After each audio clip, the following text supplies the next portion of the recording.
Ladies and gentlemen, boys and girls, welcome back to One Fall Friday. Great Balls of Fire is this Sunday. We're bringing down what happened on Raw. We're going to go over a little bit over SmackDown and a great NXT title match that happened just this Wednesday on NXT. So let's start off with Monday Night Raw. Okay, this was your standard last Monday Night Raw before a big pay-per-view. We ironed out a lot of edges. Some matches that weren't officially announced were announced. I guess they were maybe trying to ride that story out as long as they could, not really fully give it away to build the anticipation that way. Enzo Amore and Big Cass are definitely going to be having a match. We're going to go over predictions for this a little bit later, so I'll touch more base on that later. There was a women's tag team match, Sasha Banks and Bayley versus Alexa Bliss and Nia Jax. Sasha Banks ended up with a submission victory over Alexa, kind of pushing her a little bit more for this title match that she's getting ready to have. And then it was officially announced by Kurt Angle that Dean Ambrose is indeed getting another Intercontinental title shot against The Miz this Sunday. The Miz had to defend against Heath Slater. That was a surprisingly really good match. Nothing, I don't want to sell Heath Slater short by any means, and I'm an absolute huge fan of The Miz. But this match, it could have been a pay-per-view quality match. I mean, they from start to finish had an all-around great match. I was very, very impressed with these two. Another great match of the night was Cesaro versus Finn Balor. Again, pay-per-view quality match. Cesaro has always had great wrestling skills. I mean, he's good as a tag team, and him and Sheamus are great, and I don't really like, I wouldn't want to split them up right now because they're doing great. But Cesaro has always been very underrated as far as a singles competitor is concerned. He really should. I mean, when he first came, he was the U.S. title, but back then the U.S. title didn't really mean a whole lot. It was just kind of like, he was keeping it warm, and nobody really cared about that championship at the time as much as they should have. So, no, he's really not had a good singles title opportunity, and hopefully sometime before he thinks about retiring, he'll get either Intercontinental or even Universal or WWE Championship gold around his waist. The man definitely deserves it. But for now, he's in a tag team with Sheamus, and they are the tag team champions, and they're doing incredibly well. Kind of a squash match, Braun Strowman versus Apollo Crews. If you seriously thought Apollo Crews had a shot in this, then you are either crazy or high. Moving on to SmackDown, it was kind of an anticipated SmackDown because we were looking at the return of the free agent John Cena. I kind of had a little bit of thought as to what he was going to do. I figured maybe he was going to say he wanted Jinder in a match. That didn't really happen. I mean, it kind of did. He did mention Jinder's name, but he wants to stay a free agent. And I kind of was speculating on that. Well, maybe he'll be a free agent the entire time, which is, I think, the direction that they're going, because that's what he said. But that gives him leeway to, have matches with whomever he wants, because there's been a lot of speculation about him and Roman having a match. Well, if he was strictly on SmackDown and Roman was on Raw, then that doesn't really give them an opportunity to have a match. Now we have that opportunity with John Cena as a free agent. But for now, at the next SmackDown pay-per-view, which is Battleground, he is going to be having a flag match with the also returning Rusev. We've seen these two in the ring before. It was good. They put on some good matches. Do we need to see another one? Probably not, but I think John Cena needs some momentum coming out of being off for so long, and I'm sure Rusev is just going to go ahead and step up and say, okay, I'll be the one to do that. A win it and you're in it match, according to Daniel Bryan, between AJ Styles and Chad Gable. They had an incredible match, and AJ ends up coming out on top, but Chad, he really sold the match well. I mean, he's an incredible wrestler. He's going to be big someday. I mean, he already is. He's been a great tag team champion, but I mean, in a solo career, I think they've got plans for this guy. Then we had a women's title match. It was Naomi versus Lana, part 3. This one was even shorter than last week's, where the bell rang, she put her in a submission, and that was it. And the only reason why she got another match to begin with was because she was saying that her shoulder wasn't down whenever she was pinned. She shared a picture on Twitter to prove that, and so they gave her another match, but it didn't really matter because she tapped out literally in 10 seconds. The best segment of the night, and the best segment that I've seen in a very, very, very long time, was the rap battle between the New Day and the Usos. The New Day, they brought their regular humor, and it was enjoyable, but Usos, man, they went somewhere I didn't think they were going to go, and they called out Xavier Woods on the controversy that surrounded him and Paige. How long has that been now? Maybe 5, 6 months? No, not. It hasn't been that long. I'd say maybe anywhere between 3 and 5 months now. Everything that happened with him and Paige and Brad Maddox, and it was caught on film. You know the story. If you don't, just Google it. But just that line alone, that should have, I mean, in my book, that won them the rap battle. They weren't the official winner. It was the New Day.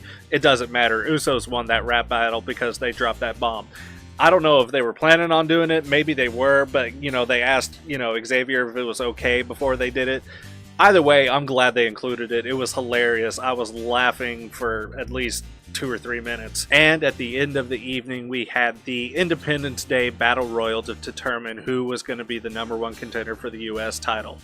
The final 3 in this match was Ty Dillinger, personal favorite of mine, Sami Zayn, personal favorite of mine, and AJ Styles, personal favorite of mine. It couldn't have gotten any better. I didn't care who won at this point. I was just happy to see these 3 as the final 3. Before that happened, though, we saw a little bit of controversy between Zack Ryder and Mojo Rawley. I had speculated that one of them was probably going to have a heel turn against the other. I thought maybe they would get a title opportunity, but they actually didn't. They lost to the Usos, and so they kind of like cut that corner. It's like, well, we'll just go ahead and have them lose now since we're planning on having them lose anyway, and this way, we can just speed through this process and get the whole ball rolling, because I really think they had some sort of plan for Mojo, since they gave him the Andre the Giant Memorial Battle Royal trophy. So yeah, I think they just have different plans and they're going to break the 2 up. I don't know who's going to turn on who, but it's going to happen. On NXT, not to discredit the other 2 matches that we saw, but the reason to watch this week's NXT was the NXT title match between Roderick Strong and Bobby Roode. It was a takeover quality match. I would have paid to see this match, and I don't think it's the last time we're going to see these 2 against each other. At least I hope it's not the last time we're going to get to see these 2 against each other. But I mean, if I don't anytime soon, that's fine. I'm satisfied with what I saw. It was a great match. If you haven't watched it, go watch it. You won't be disappointed. Okay, now I'm going to go over my predictions for Great Balls of Fire, starting with the Cruiserweight title between Neville and Akira Tozawa. Neville has been absolutely dominant since he won the title. Akira Tozawa, he's one of the few that is really over with the crowd as far as heels go on 205 Live right now. But I think it's still probably a little too early to be putting the title on him. And Neville's just been absolutely uncanny, and I think they're still waiting for that right person to come along before they think about taking the belt off of Neville. So I look for Neville to retain his title. I don't know if he'll necessarily win the match, but I definitely think he's going to retain the championship. Enzo Amore versus Big Cass, Colin Cassidy, whatever he's going to go by now. I would think that he might just, not have people call him Big Cass because that's what Enzo called him, but if he still goes by that, then whatever. Anyway, I think that's going to be a really, really good match. But I think in the end, Cass is going to come out on top because, again, I think maybe they have plans for him as a solo runner, kind of like Mojo. If you listen to any interview that they've had before, he said that his ambition was to have a great solo career. So I mean, with him being a heel solo, though, I mean, I'm not really sure the direction they're going to go. They'll probably keep these two pitted together for a while, but for now, I think Cass is definitely going to come out on top this time around. Intercontinental title match, Miz versus Dean Ambrose. I've said it in a previous vlog that Miz is going to retain the title against Ambrose. I've heard rumors that there might be a supposed reunion of the Shield. I don't know if that's going to happen right now, and I really don't know what else they would do with Dean Ambrose at this point. But he's not really strong enough right now. I mean, people are behind him, but they're really not behind him as much as they should be for them to kind of warrant keeping the IC belt on him. I think they need to let him gain a little more heat before they decide, future endeavors for him. Gosh, I don't even know. Off the top of my head, I know I've personally never seen one of these types of matches before, but I'm sure they're not unheard of, and I'm sure other promotions have maybe done them before, but I don't even think WWE has done it. I might have to do a little research to find out, but we're having a tag team Iron Man match for the Raw tag team titles between Sheamus and Cesaro and the Hardy Boys. Honestly, I'm not really sure what to expect in this match. Like I said, I've never seen a tag team Iron Man match. I don't know the pace. I mean, they got 30 minutes. They're not going the full hour. They got 30 minutes. That's plenty of time for them to get a lot of stuff in.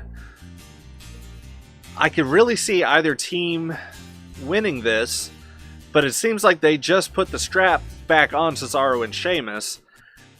And I don't know if they feel like they're starting to run the well dry with these two teams or not, or if they're still planning on, because if the Hardys take the titles back, then Cesaro and Sheamus are going to have a rematch against them. And it's like, well, how many times are we going to have this match? It's starting to feel like Charlotte Flair versus Sasha Banks again. But it's like, yeah, these two have great matches, but I'm kind of getting tired of seeing it. So I would like to see Cesaro and Sheamus retain, but I certainly wouldn't be surprised or upset if the Hardy Boys took the titles back. So that one, I'm just going to say I'm undecided, and let's have fun and find out what happens. Seth Rollins versus Bray Wyatt. Bray Wyatt hasn't really won a match lately, like a good solid match. His last big victory was winning the WWE title, only to drop it to Randy Orton at WrestleMania. And then from there, his next match, I think, was the Fatal 5-Way. I don't know if he had a match before that. I mean, he's had matches on Raw, and he's won, but he hasn't had a high-stakes match victory in a while. Seth Rollins, he's been riding pretty high, so it really wouldn't hurt him to lose. So I think maybe Bray Wyatt will win. I don't know if it'll be a clean win or a dirty win. It could be anything, but I think probably Bray Wyatt's going to win this one. Next up, the Raw Women's Championship, Alexa Bliss versus Sasha Banks. I've been speculating for a while, and I've been listening to some interviews with Bayley, and a lot of people are thinking maybe she's going to start doing something different. Now, I know that she has nothing to do with this match, but Sasha Banks and Bayley had a great rivalry in NXT. And I think maybe they're trying to think of a way to revive this rivalry between Sasha and Bayley.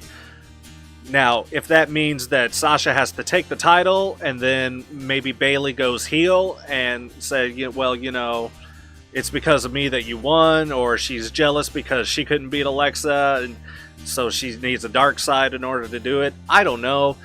It could be that maybe she interferes in the title match trying to help Sasha, and Sasha gets upset and turns on Bayley, and then Sasha becomes the heel. Sasha's kind of a more natural... I mean, I've never seen Bayley as a heel. I don't know if she ever was one in her independent days. I know as long as she's been with WWE, she's been face. But Sasha has played both sides of the field, and she makes a really, really good heel. So it would be cool to see Sasha have a return heel run. It would also be cool to have Bayley turn heel. But either way, I think maybe Alexa is going to come out winning the title on top of this one. I don't know if she'll win the match, but she's definitely going to walk away with the title. But, there's also that possibility because she's had so much momentum, she's been winning a lot of matches that Sasha could win and have another title run. Either way, I won't be upset. I'm kind of ruling this one like I did the tag team title match. I'm undecided and open to whatever happens. Ambulance match, Roman Reigns versus Braun Strowman. Now, as a person that doesn't really care for Roman Reigns, and that's a discussion for another day, God, it would take a whole vlog for me to fully explain my opinion on Roman Reigns, but I'm not even going to try to get started right now. So, with that being said, I would really like to see Braun Strowman win this match. However, he lost. Roman Reigns lost the last time that he fought Strowman, and that was kind of leading into the ambulance match before Strowman got hurt. You know, it was after their match that they had the backstage brawl and they were fighting outside the ambulance, and I know that it also goes back even further than that when Braun Strowman tipped over the ambulance with Roman inside it. So I think Roman is probably going to win this match because they really want to build him up. From what I understand, from what the rumors say, is that they really need to build him up as a legitimate person to go up against Brock Lesnar, and what better way to do that than to have him beat Braun Strowman in an ambulance match. And finally, the Universal title match, Brock Lesnar versus Samoa Joe. Been waiting a long time to see this match, and honestly, I do not care which way they go with this match. I am interested in the story that's going to be told from opening bell to closing bell, and whatever happens after that last bell, you know, it could be Joe, it could be Lesnar, I don't care. I'm just excited to see what's gonna unfold when these two go at it. It's gonna be great. So that's gonna wrap up this week's vlog. Thank you guys for watching. Next week we're gonna go over the results of Great Balls of Fire, see how close I was with my predictions, and we'll have a good time. But for now, thank you very much for watching this episode. I'll be back later with another video. I hope to see you there. My name is Dave, and I am the One Man Rave. See ya!